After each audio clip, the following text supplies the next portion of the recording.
एक गांव में रामू अपनी पत्नी गौरी के साथ रहता था। रामू मजदूरी करके अपने घर का गुजारा करता। वहीं वह लोग बहुत ज्यादा थी और कोई भी उससे बात नहीं करता था। अरे बहन, हमारे गांव में एक बांझ रहती है, उससे तो बचकर ही रहना तुम किसकी बात कर रही हो? कहीं तुम गौरी की तो बात नहीं कर रही? हाँ हाँ, उसी की बात कर रही हूँ। शादी को कितने साल हो गए, पर अभी तक उनके घर में कोई संतान नहीं हुई। क्या तो तुम ठीक ही रही हो बहन, पर इसमें बेचारी उसकी भी क्या गलती है? अरे गलती क्यों नहीं, जो बांझ होती है उन्हीं के घर संतान नहीं होती, और ऐसे लोगों से तो दूर ही रहना चाहिए, वरना उनका अशुभ साया हम पर भी पड़ सकता है। यह सुनकर राधा भी काफी ज्यादा परेशान हुई। धीरे धीरे समय के साथ अब रामू को गांव में काम भी नहीं मिल रहा था। अरे अब मैं क्या करूं? कहीं काम ही नहीं मिल रहा है। अगर काम नहीं मिला तो फिर घर का गुजारा कैसे होगा? उसने पूरे गांव में काम ढूंढना शुरू किया, पर किसी ने भी उसे काम नहीं दिया। जिसके बाद वह घर आ गया। गौरी ने जब उसे परेशान देखा तो कहा, क्या हुआ? आप इतने परेशान क्यों हैं? अरे अब मुझे गांव में कोई काम ही नहीं दे रहा। पता नहीं क्या हो गया है। मुझे पता है क्यों नहीं दे रहे, क्योंकि गांव वालों का मानना है कि हम लोग अशुभ है। अगर हमारा साया उनके ऊपर पड़ेगा तो उनके साथ कुछ बुरा हो जाएगा, इसीलिए ना। पर गांव वाले ऐसा क्यों कह रहे हैं? आखिर हमने क्या कर दिया? अजी, हमने कुछ नहीं किया, बस हमारी किस्मत ही खराब है जो हमारी संतान नहीं हो रही। यह सुनकर रामू भी काफी दुखी हुआ। काम ना मिलने की वजह से अब उन्हें आर्थिक स्थितियों का सामना करना पड़ रहा था। इस तरह तो घर का गुजारा नहीं होने वाला। मुझे कुछ न कुछ तो देखना ही पड़ेगा। सुनो गौरी, मैं दूसरे गांव कमाने जा रहा हूँ। तुम चिंता मत करना, मैं कुछ ही दिनों में लौट आऊंगा। अजी, पर मैं आपके बिना इस गांव में कैसे रह पाऊंगी? आपको तो पता ही है, गांव की औरतें वो मुझसे किस तरह बात करती है। अरे तुम ज्यादा घर से बाहर निकलना ही नहीं। परेशान क्यों हो रही हो? जैसे ही मुझे पैसे मिल जाएंगे मैं पैसे देने आ जाऊंगा। यह कहकर रामू वहां से चला गया। रामू के जाने के बाद गौरी अब ज्यादा अपने घर में ही समय बिताती थी, क्योंकि उसे पता था अगर बाहर जाएगी तो गांव की औरतें 10 तरह की बातें करेंगी। दूसरी तरफ रामू दूसरे गांव जाकर वहां काम की तलाश करने लगा और एक सेठ के यहाँ उसे काम मिल गया और वह आराम से काम करने लगा। हे भगवान, अब जल्दी से जल्दी पैसे मिल जाएं, इसके बाद मैं अपनी पत्नी को पैसे भेज सकूं।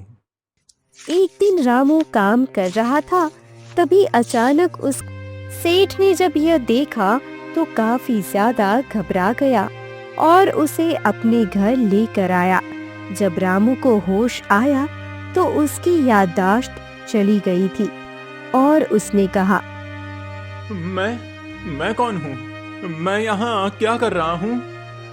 तुम मेरे यहाँ काम करते थे। तुम्हारा नाम रामू है? अच्छा, मेरा नाम रामू है, पर मुझे और कुछ तो याद ही नहीं है। मेरे साथ क्या हुआ? तुम्हारे सिर में चोट लग गई थी। लगता है तुम्हारी याददाश्त चली गई। रामू को कुछ याद नहीं आया। वहीं सेठ की एक लड़की थी जिसका नाम ज्योति था। ज्योति ने जब रामू को देखा तो मन ही मन उसे पसंद करने लगी। वही रामू अब पहले से अच्छा काम करने लगा, जिसे देखकर सेठ ने कहा, रामू, तुम तो बहुत अच्छा काम करते हो। आज से तुम मेरे हिस्सेदार बन जाओ, जिससे तुम्हें भी काफी ज्यादा मुनाफा होगा। हाँ हाँ, क्यों नहीं, मुझे मंजूर है सेठ जी। इसके बाद वह सेठ के साथ हिस्सेदारी में काम करने लगा। समय के साथ रामू को ज्योति पसंद आने लगी और एक दिन रामू ने ज्योति से कहा, मैंने देखा जब भी मैं काम करूंगा तुम मुझे चुपके से देखती हो, आखिर ऐसा क्यों? क्या आप नहीं जानते मैं आपको क्यों देखती हूँ? आपको पता है ना कि मैं आपको पसंद करती हूँ। हाँ हाँ, पसंद तो मैं भी तुम्हें करता हूँ, पर तुम्हारे पिताजी कभी हमारी शादी के लिए तैयार नहीं होंगे। क्यों नहीं होंगे? मैं इस बारे में अपने पिताजी से बात करूंगी। अगर तुम्हें कोई दिक्कत ना हो तो। अरे मुझे क्यों दिक्कत होगी? तुम बहुत ही सुंदर हो, मैं तो तुम्हारे जैसी पत्नी पाकर बहुत खुश रहूंगा। यह सुनकर ज्योति काफी खुश हुई। वहीं दूसरी तरफ गौरी काफी ज्यादा परेशान थी, क्योंकि अब 2 महीने हो गए पर उसका पति अभी तक लौट कर नहीं आया। हे भगवान, मेरे पति कहाँ है? 2 महीने हो गए।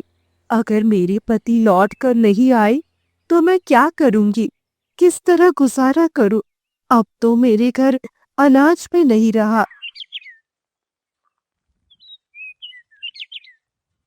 और एक दिन गौरी ने देखा पानी खत्म हो गया है और उसने अपने आप से कहा, अरे, पानी तो खत्म हो गया।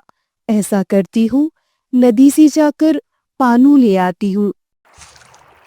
यह कहकर वह नदी से पानी भरने गई।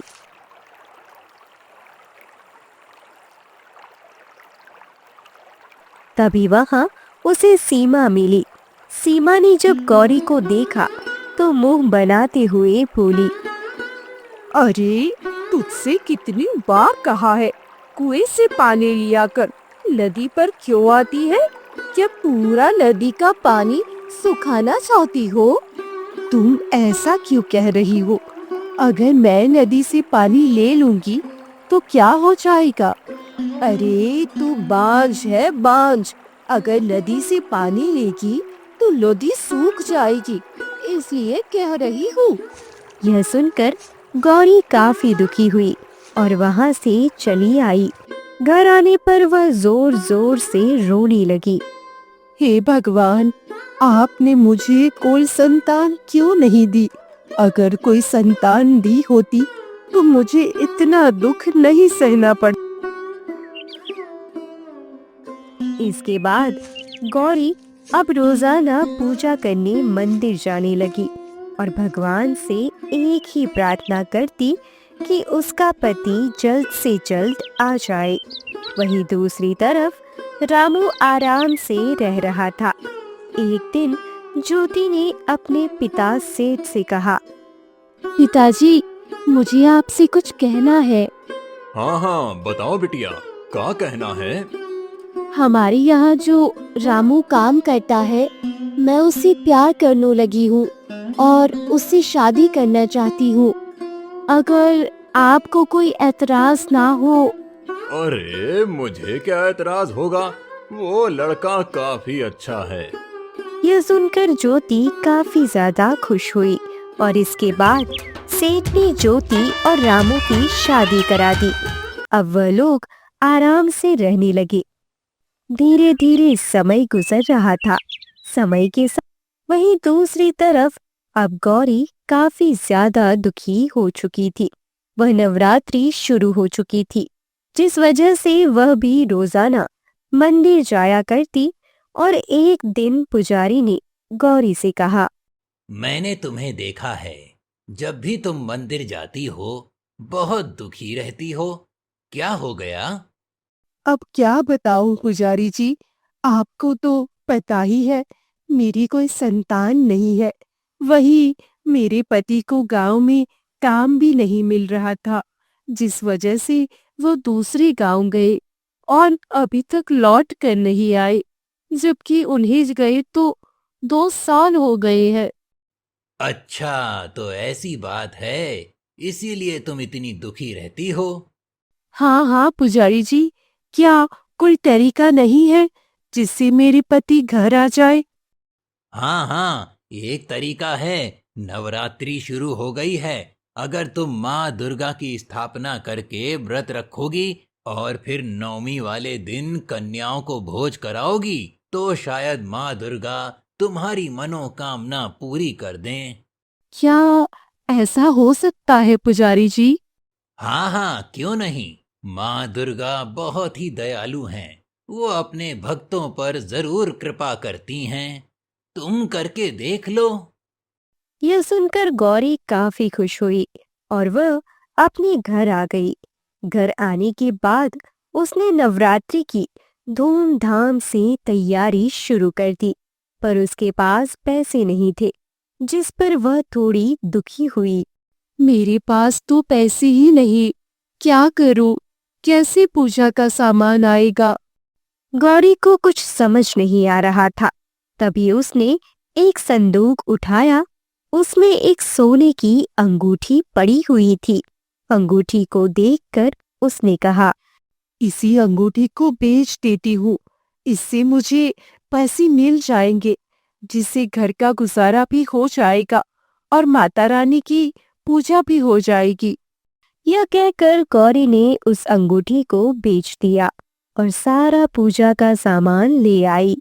और फिर वह नवरात्रि में व्रत गांव में उसी के गांव का एक आदमी आया। जब उसने रामू को देखा तो बहुत हैरान हुआ। अरे, ये तो रामू है। इसकी पत्नी तो घर पर कितनी दुखी रहती है। मुझे इसे बताना चाहिए।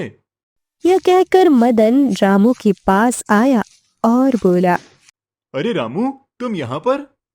मदन को देखकर रामू थोड़ा हैरान हुआ और बोला, तुम कौन हो? क्या तुम मुझे जानते हो? अरे रामू, तू मुझे भूल गया। मैं मदन हूँ, तेरे गांव में रहता हूँ। ये तुम क्या कह रहे हो? मैं तुम्हें नहीं जानता। अरे, तेरी पत्नी तेरा इंतजार कर रही है घर पर। ये तुम क्या बकवास कर रहे हो? मेरी पत्नी यहाँ पर है। तुम किस पत्नी की बात कर रहे हो? यह सुनकर मदन काफी ज्यादा हैरान हो गया। ये कैसे हो सकता है? तुम मुझे पहचान क्यों नहीं पा रहे? अरे भाई, कह दिया ना, मैं तुम्हें नहीं जानता। तुम्हें कोई गलतफहमी हुई है। इसके बाद मदन वहां से आ गया। लगता है ये कोई और है। मुझसे ही भूल हो गई। इसके बाद मदन अपने गांव लौट आया। वही रामू थोड़ा परेशान हो गया। आखिर ये कौन था? मेरा नाम लेकर मुझे किस बारे में बता रहा था? आखिर कौन मेरा इंतजार कर रहा है? इसके बाद रामू घर लौट आया। ज्योति ने जब रामू को परेशान देखा तो कहा, क्या हुआ? आप पूरे परेशान लग रहे हैं। आज मेरे साथ बड़ा ही अजीब हादसा हो गया है। अजी, ऐसा भी क्या हो गया जो आप इतनी ज्यादा परेशान हो गए? अरे, आज मुझे एक आदमी मिला। कह रहा था कि मेरा कोई इंतजार कर रहा है। यह आप क्या कह रही है? जरूर उसी कोई गलतफहमी हुई होगी। हाँ हाँ, मैंने भी उससे यही कहा और वो चला गया। वहीं दूसरी तरफ गौरी रोजाना नवरात्रि की पूजा किया करती थी। धीरे धीरे दिन गुजर रहे थे। नवमी का दिन आया। उसके सारे पैसे खत्म हो गए। अब गौरी को समझ नहीं आ रहा था वह कन्याओं को भोजन किस प्रकार खिलाए। अरे, मेरे पास तो पैसे ही नहीं। अब मैं क्या करूं? मुझे आज कन्याई किसी भी हालत में करनी है। ऐसा करती हूँ, गांव में जाकर मजदूरी कर लेती हूँ। जिससे पैसे मिलेंगे तो मैं कन्याओं को भोजन करा दूंगी। यह कहकर वह गांव में आ गई। गांव में आने के बाद वह काम मांगने लगी, पर किसी ने भी उसे काम नहीं दी। अरे, हमारे यहाँ काम नहीं है। जाओ जाओ, कहीं और काम मांगो जाकर। तुमसे कितनी बार कहा है, मेरे घर पर मत आया करो। अरे बहन, देख लो, मुझे कन्याई करनी है। मैंने नवरात्रि का व्रत रखा है। अरे, मना कर दिया ना, नहीं है काम। चलो जाओ, जाओ यहाँ से। यह सुनकर गौरी काफी ज्यादा दुखी हुई। वहीं राधा यह सब देख रही थी। राधा ने गौरी से कहा, तुम्हें काम की जरूरत है? हाँ हाँ, मुझे काम की जरूरत है क्योंकि मुझे कन्याएं करनी है। मेरे पास पैसे नहीं है। ठीक है, तुम मेरे घर पर काम कर लो। यह देखकर सीमा ने राधा से कहा, यह तुम क्या कह रही हो? वो बाज है। अगर तुम उसे अपने घर पर काम दोगी तो तुम पर बुरा प्रभाव पड़ेगा। नहीं हुई, इसने माता रानी का व्रत रखा है। मेरे साथ कुछ भी अनहोनी नहीं होगी। अरे तुम्हें जैसा सही लगे तुम वैसा करो, पर देखना कहीं ऐसा ना हो कि तुम पछताओगी। तुम परेशान मत हो, कुछ नहीं होगा। तुम क्यों परेशान हो रही हो? चलो गौरी, मैं तुम्हें काम देती हूँ। इसके बाद राधा ने उसे अपने घर में काम दिया और शाम को पैसे देते हुए कहा, तुम्हें जब भी काम की जरूरत हो तो आ जाना। आपका बहुत बहुत धन्यवाद बहन, जो आपने मुझे काम दिया। अरे धन्यवाद कहने की कोई जरूरत नहीं है। वैसे भी हमें एक दूसरे की मदद करनी ही चाहिए। यह सुनकर गौरी काफी खुश हुई। हे दुर्गा माँ, मेरे पति को भेज दीजिए। मैं अपने पति का इंतजार कई सालों से कर रही हूँ। दूसरी तरफ रामू आराम से सो रहा था। तभी अचानक दुर्गा माँ उसके सपने में आई और बोली, रामू उठ जा, तेरी पत्नी तेरा इंतजार कर रही है। इतना कहते ही रामू की आंख खुल गई और उसे सब कुछ याद आ गया। जैसे ही उसे याद आया उसकी पत्नी घर पर इंतजार कर रही है, वह काफी दुखी हो गया। हे भगवान, ये मैंने क्या कर दिया। के बाद वह लोग हर साल नवरात्रि का व्रत रखा करते थे और माता रानी का जागरण करते थे।